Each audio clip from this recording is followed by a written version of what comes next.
There are three primary things that you're going to need if you're going to do this divine love path thing, right? Shall I call it that, the divine love path thing? Sounds good.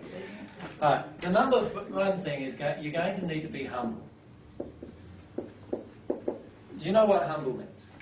Can I give you a definition?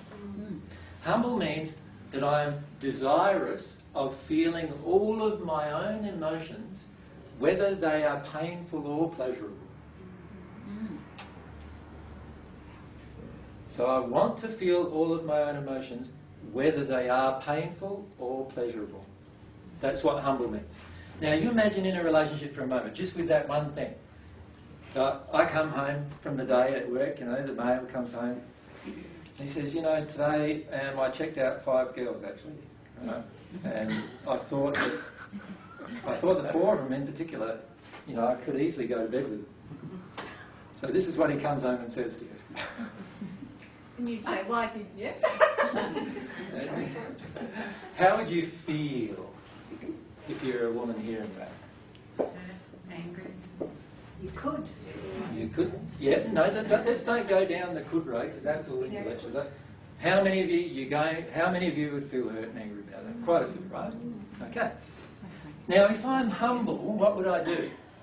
I say, I'm going to own all of my emotions, whether they are painful or pleasurable. If I'm humble, what will I do? Feel it. I might curl up in the ball and in the floor and have a good cry. I'd be humble, feel those emotions of grief that I feel that my man actually projects his sexual energy to lots of other people during the day. You wouldn't go through rage first and tear his eyes out and then If I'm humble, I will never get into rage. Just joking. But you're right, yeah, it's tempting. Right? If I'm not humble, what I will do is get into a rage, get angry, want to have a fight, want to, why? Because I'm avoiding the feeling that... You're hurting. Why am I hurting? What's the feeling? My husband, partner, whatever, doesn't feel sexually attracted to me. What's my hurt? Unworthy of being loved. Sexually unworthiness, isn't it? Sexual unworthiness being triggered. Yeah. So as a woman, there's a lot of things being triggered if I'm a woman experiencing that. Now, if I'm humble, I will go into those emotions. If the man is humble, what would he do? He wouldn't say, oh yeah, it doesn't matter where I get my appetite, just so long as I come home and eat here, He won't say that to you, will he? Because that's quite callous. Jealousy. Where would the man go? Jealous. I'm talking about the man who's doing it. The man on the definitely not jealous. No, he's definitely not jealous. He couldn't keep it stuff. What does he need to do? He needs to own his emotion as to why he actually feels sexually attracted to other women other than his partner. He needs to go into that. He needs to go into that and find some deep core emotions about his own childhood that cause him to have that emotion. Right? Now, if both parties in the relationship do that, of course they can stay together, can't they? But if one of them doesn't, then it's going to be very difficult, isn't it? Can you see how if both are totally owning their own stuff? But that invariably does happen in relationships, though. Invariably? Not every relationship. In ones that have got issues, you find that many people are willing to go to get counselling or whatever triggers to... And what do they get counselling about generally? About the relationship. Exactly, changing their behaviour. Yeah. Right? And we're not talking about changing behaviour here, we're talking about releasing the causal emotion that causes the behaviour. Yeah. That's what we're talking about. Yeah. That rarely, if ever, happens. Yes. That's right. Yeah. Yeah. And if that happened, lots of people would be dealing with lots of different things in their day-to-day life, and they'd feel a lot better in their relationships and a lot closer and everything as well, wouldn't they? All right, second thing, so that's the first thing, humble. Do you understand what I mean by humble? Yes. Making the choice that you really want to feel everything that's going on within you, whether it's painful or pleasurable. At the moment, the majority of you are very happy with the pleasurable ones, thank you. Yeah. But when it comes to the painful ones, how are you feeling? Do you really want those two? The majority of you are feeling at the moment, and this can easily change, but at the moment the majority are feeling, I'm not quite sure about this painful stuff, OJ, right? That's how you're feeling. Because how many of you know there must be some painful things inside that you've been bottling up for sometimes years, right? Yeah. Okay, so humble would mean experiencing it all. What's the next thing we need? The next thing we need, who doesn't like that word? Love it.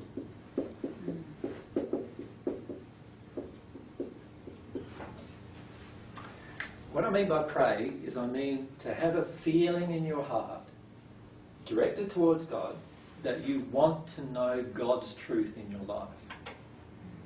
Now, notice I'm not saying pray to know your own truth. I'm saying pray for God's truth. Why am I saying that? Well, all of us have what we believe is the truth. Right? But the problem is, the thing that keeps us distant from God is that God knows it's not true.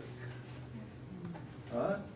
So while I'm holding on to a truth within myself that I think is true, but it's not actually God's truth, I'm never going to become more blissful and happy when it comes to my relationship with God. Does that make sense? And ironically, I'm never going to become more happy and blissful in all of my relationships either. And you know why? Because all of your relationships were created by God, right, in the broadest sense, through these laws that God has, which are all based on God's truth. So if you don't know God's truth, then you won't know how everything works to help you be more blissful and happy. When you talk about praying for divine truth, are you talking generally or specifically? Yeah, let's look at specifically here. Right? Let's go back and rewind us back to that little example I gave with the male. He's come home and told his girl that he looked at 5 women today. Came home drunk, is that right? No, not drunk. He was totally sober. If he was drunk, the girl would just say, oh, he was drunk, he didn't know what he was doing, right? No, this guy knew what he was doing completely. Comes home, 5 women he's checked out today, and he thinks they look pretty good. Now, if the lady involved in this prays for divine truth, what will she be doing? She'll be saying to herself first, all right, I know there's this law called the law of attraction. I've attracted a man who looks at other women. Now, why have I attracted a man who looks at other women? There must be something inside of me. If she's not already feeling her emotions, she could go down this track, right? Of feeling there must be something inside of me that causes me to attract this man. Now, if I long to know what that is, I'm now praying for divine truth. If I'm longing to know what is going on inside of me that causes me to attract this event into my life, then I'm now praying for divine truth. And you know what? The instant you pray for divine truth, within a very, very short period of time, usually within an hour or a minute even sometimes, you will get it. If you really want it, you will get it. That's how God works. God wants to answer. Right? God doesn't want to keep you at bay. God wants to answer, but it's based on you having a complete and sincere longing. So if you long for divine truth in that particular instance, you will look very honestly at what's going on inside of yourself, because you know there's a law called the law of attraction that has attracted this man who's feeling this way inside to your life, into your life. Now, if the guy is looking at wanting divine truth, he would sit down with you and he would go through his own emotions. What did he feel when he was walking along the road and checking her out? What was he feeling in here? He will start being honest about that. And as he's being honest about that, what am I feeling? What am I feeling? He's really praying for divine truth at that point. He's longing to know God's truth, not his own, God's truth about what this situation is all about. Because if he ignored it and just said, oh, my truth is that I'm just attracted to lots of women, you've got to sow your seed and all that kind of stuff. If he went down that track, he'd be in his own truth perhaps, but certainly not in God's, right? So what he needs to do is ask himself what is God's truth here. He needs to feel his emotions, look at the whole situation. God's truth may be that this man has no desire whatsoever for his partner. That might be the truth. Yeah. And he needs to face that, doesn't he? Yes. And he needs to look at why he's married a woman or in partnership with a woman that he really does not desire with all of his heart. Right? Or his truth may be even more difficult to access. It might be quite simple too. It might be that when he was very, very young, he never received any attention from his mother. And now the only way that he feels like he can be a man is to get attention from women. That could be driving. And he needs to feel about that. Right? There could be lots of different things that are driving him. But if both are praying for divine truth, both are longing for the truth that God would give them in their own heart, can you see how much simpler that would make the whole situation? Would we be fighting by this point? Do you think about the situation? If I'm humble and I've done that as well now, do you think we'd be fighting with each other if there's in a partnership with that event? Wouldn't there be too much upset going for two people to settle down and go through this calmly? And It's not about going through it calmly. It's about actually connecting with the causal emotions. I can guarantee if the lady connects with her causal emotions, she won't be feeling calm.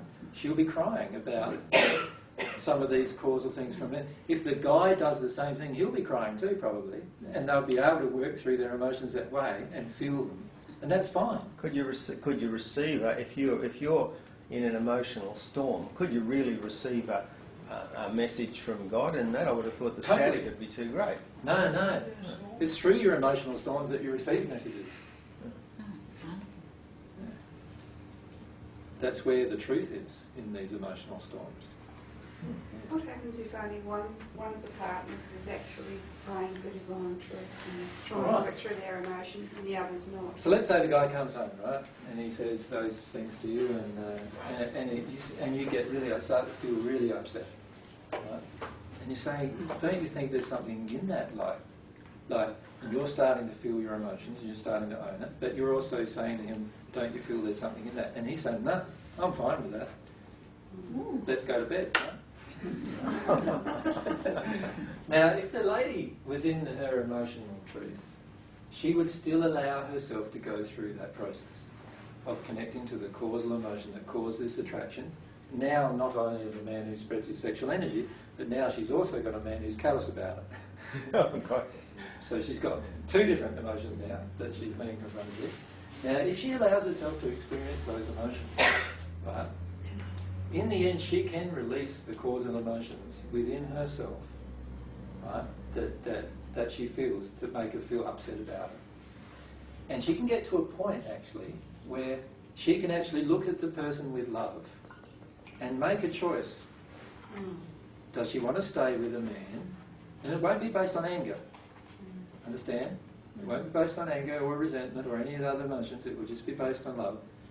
Do I want to be with a man who's willing to reject his sexual energy to others, or am I willing to be patient and see whether he works through that particular emotion sometime over the coming months?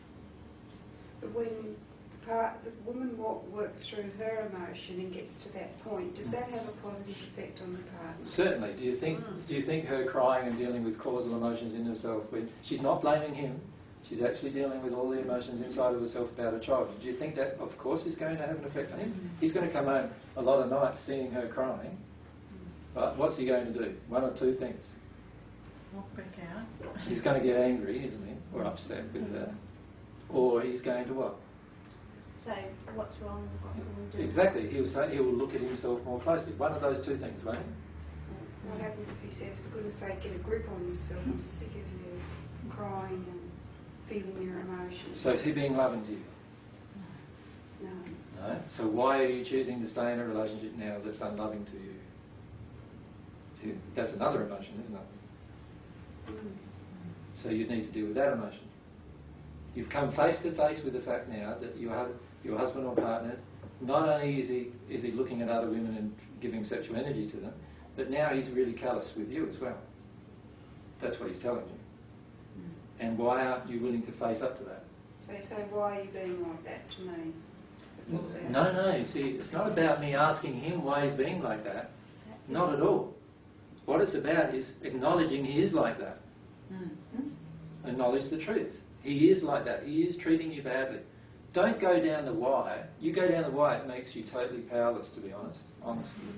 You think about it. Every time you go down the why, what do? You start to hope that he's going to somehow connect to something, don't you? Right? And what happens then? It is what it is. Right now, it is what it is. You need to either be in a state of enough love to deal with that, or leave. With love. With love. Either way. Deal with your emotions first. That's Have a big cry and do all of that stuff. And if he doesn't let you cry, you'll need to leave so that you can cry. Let yourself deal with the causal emotions of the attraction. Really deal with it. You see, a lot of times what happens in our lives, the reason why we don't allow ourselves to deal with our causal emotions is because we know that if we deal with them, we're going to change our life. And we're afraid of changing our life sometimes, right? It generally happens around the same time. So you're looking at change and looking at difference and looking at acceptance, all that within yourself as well as there are good things, Yeah. as well as trying to work through the other things. That's So right. It's really, really tough. It is tough. It is tough. So I'm not saying that it's easy, but it is simple. Because there's only 3 things we need to do it. But it's simple to understand, but it's not easy. Oh, well, I'm just learning that I've spent about 2 years. I used to get very angry Yep. and thinking that that's not the way to deal with things. So Yep. this new age thing of you send them love and don't get angry at all I've done. I'm getting all these emotions that are coming up here. Because you can feel while we're talking about it, some of Twirling you... around inside me, and because instead of dealing with the emotion, I've actually squashed it more, and I'm wondering why, because I've been sending all this love and whatever, that I'm still attracting even Same. more. That's right. See, this is the problem with this New Age philosophies, is that you will keep attracting more of the same while you're not dealing with the causal emotion. It's actually the dealing of the causal emotion that changes everything. And it's not sending... You know, this idea of sending more love is a fictitious state too, by the way. What am I feeling inside if I'm feeling angry? Is it love? No. Not at that moment, is it? It's angry. I'm angry. And I'm covering over, remember, I'm covering over some fears and all that kind of stuff inside myself. I need to feel them. That's the real thing I need to do. Not send them love. Feel what I'm feeling. If I feel what I'm feeling, I'm actually being love right at that moment. Right? And you don't have to send anything then. You're owning it yourself. Now, in owning it, I'm not saying your life might not change, because it certainly will change. Any relationships that are unloving towards you, you will eventually leave. Right? You will.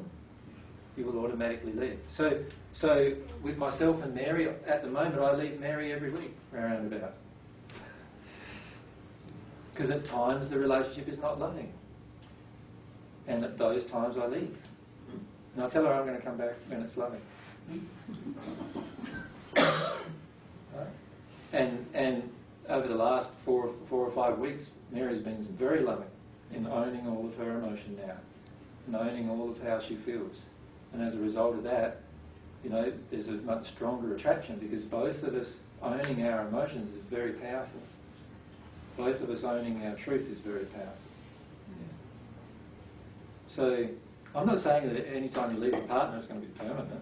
If it's permanent and you're doing it out of anger, is it love? No. So you've got more to work on there, right? If you're doing it because you're just so frustrated. Let yourself feel the causal emotions come up. Let yourself feel those and experience those. As you experience those, what will happen is everything around you will begin changing. And it will all change for the better if I'm dealing with the causal emotion. What happens when those emotions are really deep-seated? It's the same as if they surface. Usually if they're deep-seated, we need to look at our fears that cover it over. And there's a discussion that I did a few weeks ago about fear being your friend. And fear is a great way to access your underlying emotions. Because if you notice what your fears are, then you'll see why you block your emotion. Right? So let's say I'm in a relationship as a woman, and I've not had a work job now for 20 years because I've had 4 children and brought up the children. My husband's been off working, so I've not had a job for 20 years. And I'm really, I'm now dealing with some causal emotion with my husband, right?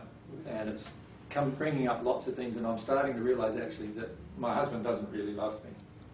So I've got to the point now where I realise that. what fears do you reckon might start coming up in that scenario? Well, if you left, you'd have to find a job. You'd have to have some way. How am I going to support myself? Yeah. That's a fear. Where am I going to go and live? Where am I going to live? Rental properties. Yeah, All I've never done around. that for 15 years or whatever. How do I Can't go sort that home out? to mum and dad. No, Can't because take I've the probably kids. passed by now. Yeah. Right? Education, training. Yeah, what my whole life's going to change now.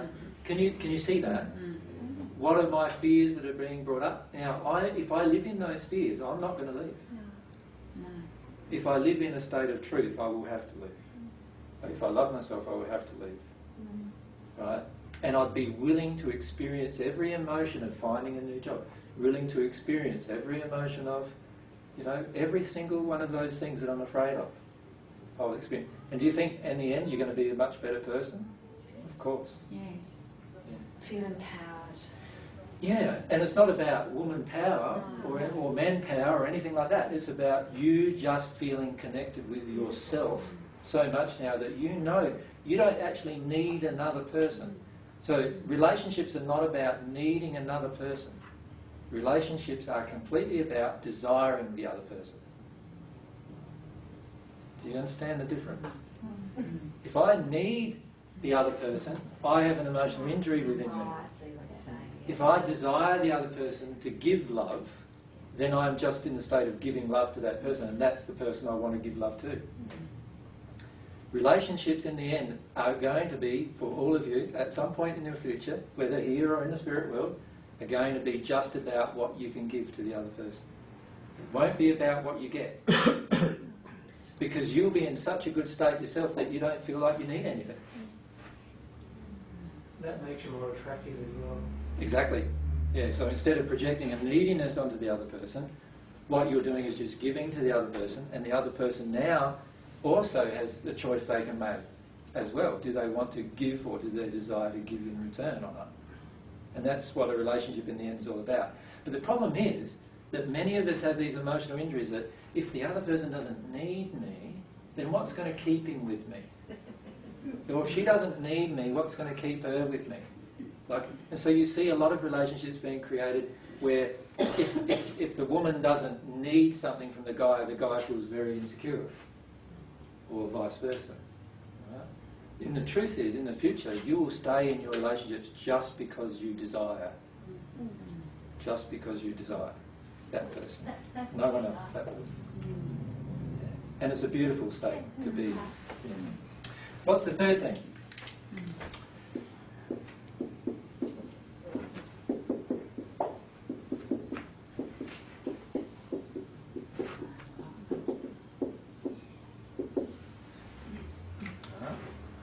Notice I've put being humble and the truth before this part. There's a reason for that, and that is that if I'm not humble, divine love won't enter me. The reason why it can't enter me is because if I'm not experiencing my emotions that oppose love, then how can love flow? Right? So if I've got an emotion inside of myself, let's say I have an emotion of I'm unworthy inside of me. I'm unworthy to connect to God inside of me. Let's say that emotion is sitting there. It'll be sitting in this area of my body, by the way. So I might be putting on a bit of fat around this area here, and things of having trouble down there, maybe with my bowel, or if I'm a woman, with all of my feminine parts down there, I start having trouble. And what I'll be doing is I'll be saying to God, really, from my soul, I'm really saying, I'm not worthy to get your love. But if I'm willing to experience all of my emotions, then I'm willing to experience my unworthiness. Now, the instant I do that is the instant now that God's love can flow. Because I'm now willing to stop blocking the flow of love. Excuse me, could I just... what I've been doing since viewing your DVDs is praying for divine love and asking through the Holy Spirit that my barriers and my blockages to receiving divine love are either dissolved or there is some way that I can identify, given me some way to identify. Can't you approach it that way, right? Well, that's the same thing. I thought I was putting the cart before the horse. The barriers to divine love are all here. Yeah. Right? And here. my inability to accept the truth in my life and my inability to experience all of my emotions. That's my barriers. So when I'm having a longing to God to show me my barriers, I'm not receiving divine love at that point. I'm receiving divine truth at that point. Oh, yeah, okay. I'm wanting divine I'm asking truth. for love, but I'm asking for both at the same time. Exactly. Yeah. So what you're doing is asking for all three in that one prayer, if you like. Yeah. But to really ask for it, you've got to live it. It's not just a matter of just saying those words in your mind. It's now when a situation hits you in the face, which they all do generally, because we're in a state of error, so all of the truth hits us in the face generally, we're surprised. So when that issue hits us in the face, it's a matter of facing it, right? Of actually coming to terms with it, being humble and experiencing it. Yeah. Right. Yep. Yeah, that's good. All right, so does everyone understand what this is now? This is longing to God, directing a longing to God for divine love, for God's love to enter you. Just having an open longing for that. Now, if you have an open longing for that, every time you receive divine love or every time you receive divine truth, you will have an emotional experience probably. Sometimes they will be a lot of times, and more often, they'll become more and more joyful experiences, where you are overwhelmed with joy, with tears of joy. Yes, I've experienced. Or you're overwhelmed with it. Now, when you receive divine truth, you will often also, if you're humble, you'll be releasing error. And when you're releasing error, you'll be overwhelmed with tears of grief. And that will also be part of the process as well. Right? And because we're choosing all of our own emotions, we're going to let ourselves be overwhelmed no matter what the emotion. Yeah. It might be grief, it might be, it might be unhappiness and grief and sadness and terror and fear and all those emotions are all on the side that we're experiencing that are painful, and what we'll need to do is allow ourselves to feel that. Then on the pleasurable side, there might be all sorts of other emotions, desire, longing, even sexual longing, all those other emotions that we haven't allowed ourselves to feel completely. And we need to let ourselves experience that. Excuse me,